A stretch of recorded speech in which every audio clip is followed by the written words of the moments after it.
Hi, Joe Smiles here. So I'm going to give 5 safety tips to your shoulders when you're bench pressing. First safety tip is what you want to do is you want to pull your shoulder blades together to your mid and upper back and keep them pinned together when you're bench pressing. Reason being is if you allow your shoulder blades to move around on the bench, they get stuck on the bench, which then puts a lot of stress through this acromioclavicular joint. It's where your collarbone joins this acromion hook part of your shoulder blade joint. You can lead to, when your shoulder blades aren't together, it leads to a constraint on your acromioclavicular joint.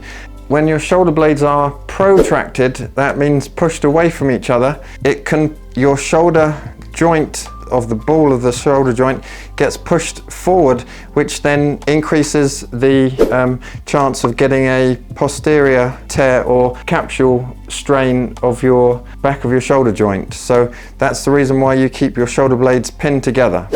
Secondly, the second tip for safety shoulders when you're bench pressing is you want to arch your upper back and your lower back when you're bench pressing. This allows you to keep the shoulder blades pinched, and also it keeps the shoulder joint, the ball of your humerus, your arm, back in the shoulder joint, and it keeps it there because where the shoulder blade goes, the ball of your arm goes. So to demonstrate on the bench, what I'm doing is I'm arching my back and keeping my shoulder, that helps to keep my shoulders pinched. If I flatten my back, my shoulder blades automatically come away from each other. I can only pinch my shoulder blades once I arch my back. So now they're pinched together, and then I can bench press much more safely for my shoulders. When my shoulder blades come away from each other and I come down, what will happen is my shoulder blades, my scapulae upwardly rotate, which means they do this. So if you look at the top of my shoulder here, it pushes forward. So my shoulder blade is coming this way, which puts a lot of stress on the anterior capsule of your shoulder joint and the anterior labrum, and also the acromioclavicular joint again, because you're pushing your shoulder forward. And it also puts a lot of strain on the long head of the biceps tendon. When my back is flat, my shoulders come forward, I get upward rotation of the shoulder blades and protraction of the shoulder blades.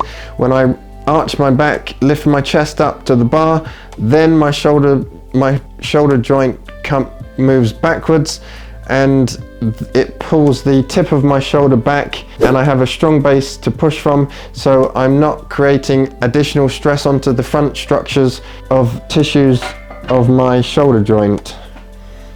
So that's safety tip number 2 for your shoulders, which is really important to arch the back. So third tip is when you come down and you descend, you want the bar to come to the lower sternum or just below your nipples here. So your upper arm makes a 45-degree angle to your torso. Reason being is that you've got the coracoacromial arch here, and you've got the greater tuberosity of the humerus, the arm bone, this knobbly bit here, and you've got the subacromial space, which has bursa and other connective tissue and tendons, a tendon that runs through here. So when you bench press with the elbow really flared up here, it reduces the subacromial space between this part of your shoulder blade and this greater tuberosity, and it can lead to impingement problems, and it can lead to pain in the shoulder joint and problems with the bursa. So if I demonstrate on the bench press,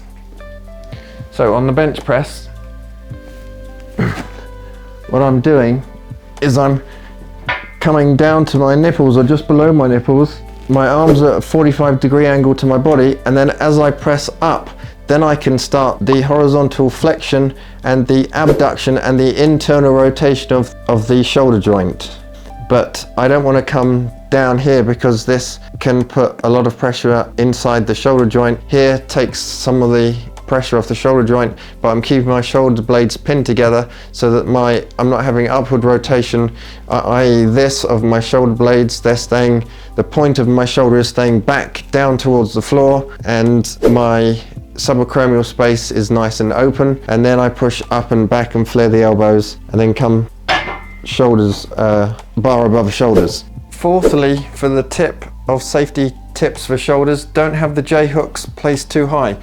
if you have the J-hooks placed too high, you have to stretch your shoulder blades away from each other to try and get the bar over the lip of the J-hook, which puts strain on the posterior capsule of the shoulder joint back here, and it also moves your shoulder blades away, and the shoulder blades get stuck on the bench, which means the shoulder blade, because the shoulder blade attaches to the clavicle, the collarbone, it can put significant force through that joint and you can get a strain. So what you want to do is you want the J-hook so that your elbows are bent approximately 10 degrees, so you can just take the bar straight out like this, whilst keeping the shoulder blades pinned together.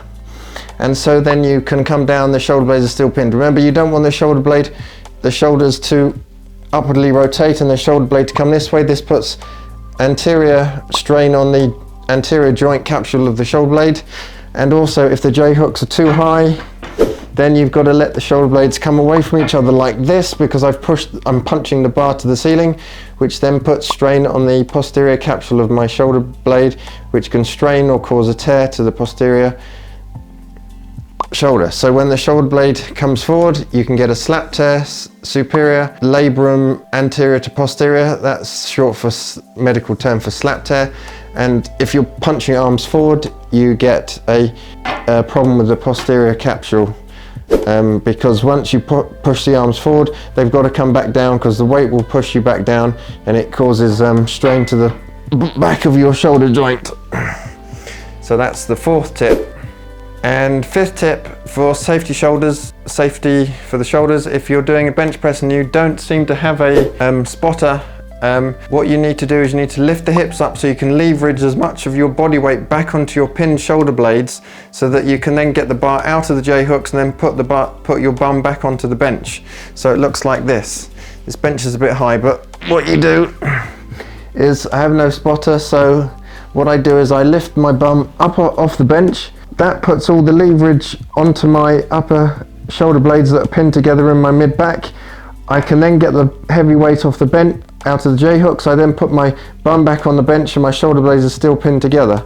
Whereas if the bench press is heavy and I'm trying to get out the J-hooks and I just can't quite get it, whereas if I lift my bum up, it puts all the leverage onto my upper back, and I can then put my bum down and then carry on with the reps and then put the bar back.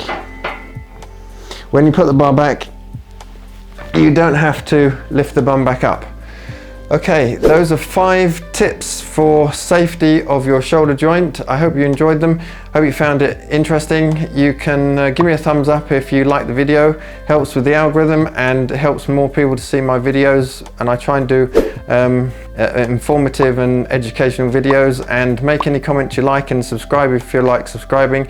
And I'll see you in the next video.